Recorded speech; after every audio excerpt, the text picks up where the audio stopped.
So my mind is feeling rather chaotic as the election draws nearer. I feel like I've got one of those Oklahoma dust storms going on in my brain, and it's just making it harder to breathe, and it's making me more anxious. I feel so anxious, I signed up to be a poll watcher and volunteered to be sent to places like Three Forks or Belgrade or Gallatin Gateway, as well as Bozeman. I've never been a poll watcher before, but it felt like it was something I could do about my anxiety, as I feel like the divisiveness in the country is terrifying to me. So I thought I'll jump in and I'll do what I can. I suspect if there is divisiveness, it will be make its most aggressive showing outside the 100-foot perimeter of the polling place, as opposed to within. Coincidentally, it was my week in the year to write a piece for the Bozeman Chronicle. They have different religious leaders writing, and it just happens to be the week that they asked me to do it. It should have published this morning, and I heard from people it did. In the article, I talk about that during these times of this acute and pervasive uncertainty, we should be more generous and more kind, not less. We should wish for others to flourish. However, I realize the liberals' idea of flourishing and the conservatives' idea will be different. And therein is this morning's sermon. Why don't facts change our minds? And well, I picked this sermon to write about this subject because both to this Sunday and next Sunday are going to be election focused. But I think it is broader with our Unitarian Universalist fourth principle, which says we affirm and promote a free and responsible search for truth and meaning. I would underline, I would highlight, I would bold the word responsible in that sentence. I would also highlight the word promote. It's not passive. We don't get to just think it. We have to promote it. That's part of our call as Unitarians. I think responsible means being willing to take in new information from several points of view, even when it's hard, even when it's annoying, even when it takes time we feel like we don't have. I'm going to start with a little science about why people don't change their minds, and I hope this doesn't get too tedious because it's actually rather fascinating. So, the thing about not changing our minds, there were some famous studies that started in the 70s at Stanford University, and they were well publicized at the time. They've been replicated again and again over the decades with the same findings. I would like to give full credit this morning to an article in the New Yorker by Elizabeth Colbert because she summarized these down into a rather pithy delivery. The studies are about students, so they were designed to dupe students about the real purpose of the study, which is to determine if people had their beliefs about a rather benign subject of inquiry, if they could be refuted or not. So they had a belief, they would be given additional, conflicting sometimes, information, and would the students revise their beliefs based on the new information? And of course, they did not. So even when presented with information that refuted their beliefs on a mundane subject that they did not care at all about in their day-to-day lives, they still clung to the original beliefs. So even when new facts were staring him in the face, there was no change. So Stanford followed up with other studies after that. And so they started to look at things people do care about. So they selected students. Half of the students selected were in favor of capital punishment as a deterrent for crime. And the other half thought that capital punishment does not deter crime. So then they took the two groups and presented him with data. It was made up data, but that was either supported or was in opposition of their view. So they each person got both supporting data and not supporting data.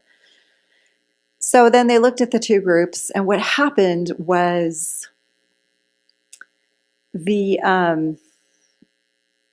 students who supported capital punishment rated the pro-deterrent data as highly credible, and the other data as poorly done and very suspect. Unconvincing. And the students who opposed capital punishment did the opposite.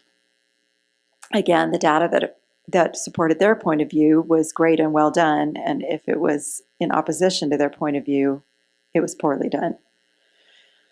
So then the students went through interviews at the end of the experience. Those who started out as pro-capital punishment were even more in favor of it after this, and those were against who had become more hostile. So what the students were doing by negating the data against their point of view was confirmation bias. We all do it, every single one of us. None of us is immune. It's what the brain likes to do. So then there was a few slightly more hopeful studies that came out of Yale. But these have a different flavor. Students were asked to rate their understanding of everyday devices, including toilets, zippers, and cylinder locks. They were asked to rate how confident you are that they were about how these things worked. And they were pretty confident because they use them all the time. However, when they were asked to actually give a step-by-step explanation of how that toilet worked, they actually then brought their rating down because they didn't understand the process as well as they thought they did. I will say I have firsthand experience with this. When the running toilet back here behind me, I couldn't fix it even though I thought I could. Turned off the water, was prepared to call some of you for help, but it got fixed. Anyway, so then they were asked questions that were more complicated, like should there be a single-payer healthcare system? Should there be merit-based pay for teachers? So the participants were asked to rate their steadfastness to their position, depending on how strong they agree or disagree. But when it came down to being asked, well, explain the impact of implementing each one. What would implementation look like, and how would that impact those affected? So, of course, the students weren't good at that, and they also decreased their ratings. Now, the researchers, Sloman and Fernbach, the Yale researchers, they summarized all this by calling it the illusion of explanatory depth. How juicy is that? The illusion of explanatory depth. People believe they know way more than they think they do. And also that humans appear to divide what they call cognitive labor, meaning no sharp boundary between one person's ideas and knowledge and those of other members of the group. So we are the perfect petri dish here this morning. That my ideas may not be as separate, because I have all of you to help me with the thinking about them. And this was very, very true when I got my ballot. I registered as a Montana voter. I could figure out so many people and issues on the ballot. But for some of those really local Bozeman offices, I didn't know. And I had to go to many of you to say, tell me about the history here, because I didn't know what was going to be my best vote. So I just simply took up your explanatory depth. So they also explain it like humans, as they evolved, like think about the use of tools. Not everybody could, as tools got much more sophisticated, not everybody could know how to use each tool. So you just relied on people you trusted for their knowledge in using it. So let me just say, in all my humanness, when I first read the explanations of the Yale researchers, I rejected a certain part of it. I was like, there's more to it than this. They're not addressing the emotional explanation of how we do this, because we do reduce our own anxiety by doing it. But I tried to apply the fourth principle. I'm like, okay, I will do a responsible search for truth, and I'll read it again. And you know what? I changed my mind, but I still added some theories of my own. And the only way I was able to change my mind is I held the question. And if you remember nothing else from this morning, remember this question. I asked myself, what do I have to lose if I change my opinion about this? And the answer was nothing. I would just be better informed. But it didn't feel that way in my gut. I felt like I was losing something huge. I was losing certainty. So I would ask you all to experiment with this concept over the next few weeks. When you are looking at an issue, ask yourself, what would I lose if I changed my opinion about this? And you may go on to not change your opinion, and that's fine. It's the exercise of doing it. Okay, so about the human component. Sloman and Fernbach eventually got to this, and they said, you know, it's one thing for me to flush a toilet without knowing how it operates, and another for me to favor or oppose an immigration ban without knowing what I'm talking about. As a rule, strong feelings about issues do not emerge from deep understanding. End of quote. They especially admonish newscasters for spending so much time pontificating rather than time spent working through the implications of policy proposals. They have the opportunity to actually educate the public, and they don't. And if newscasters were doing actual education, some people would change their minds because they would realize how lacking in information they are. Think of the toilet, the zipper, and the cylinder lock. So I want to say there are some really great exceptions. And I was reminded the other day of the story of the Republican congressional representative Bob Inglis. He was staunchly conservative. He was in the Republican district of Greenville-Spartanburg in South Carolina. He served 6 terms in U.S. Congress. He said with pride, I have a 100% rating from the Christian Coalition and an A from the NRA. He did not believe in climate change, and I quote him, I didn't really know anything about him except that Al Gore was for it, and if Gore was for it, I'm against it. That was the end of my inquiry. All I needed to know was Al Gore was promoting it. But then something happened.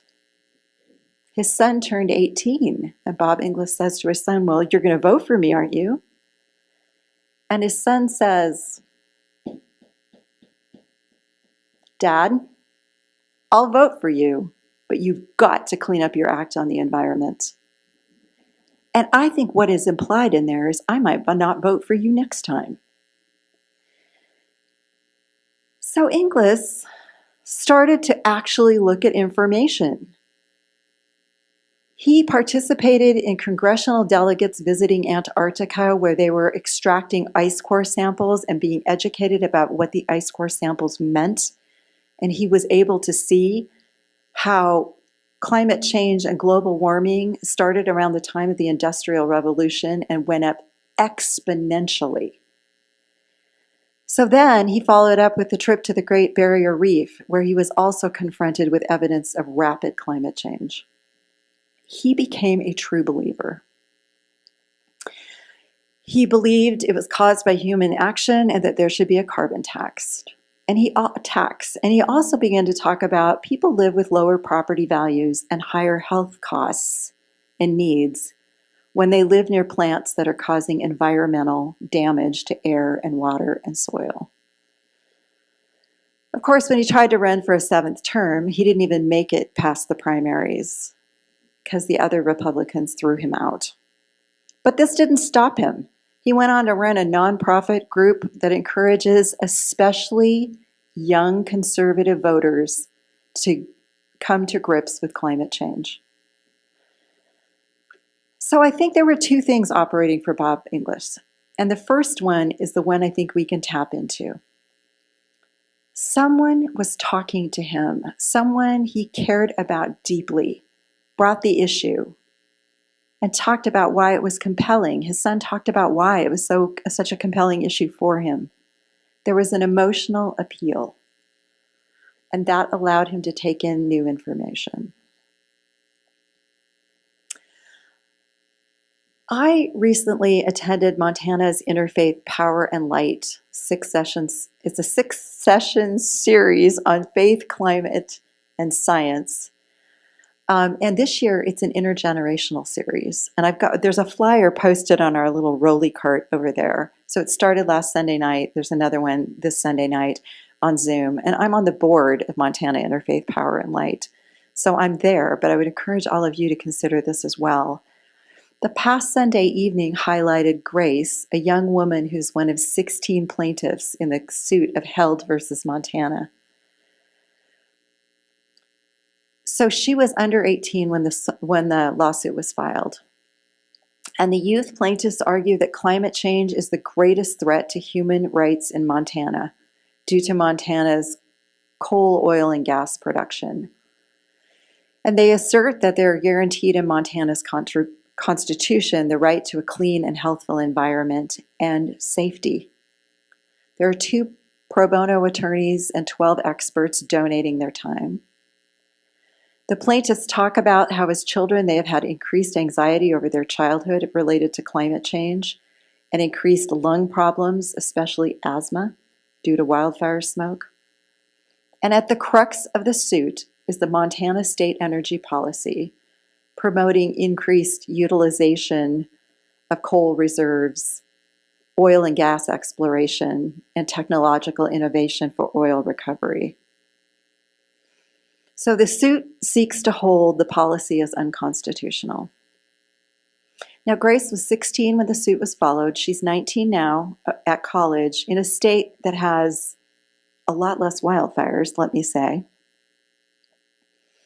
So last Sunday, she spoke so eloquently about the fears of her generation, and also the fact that her generation feels like they have been saddled with problem solving the issue. They feel alone out there, that they don't have support as a society.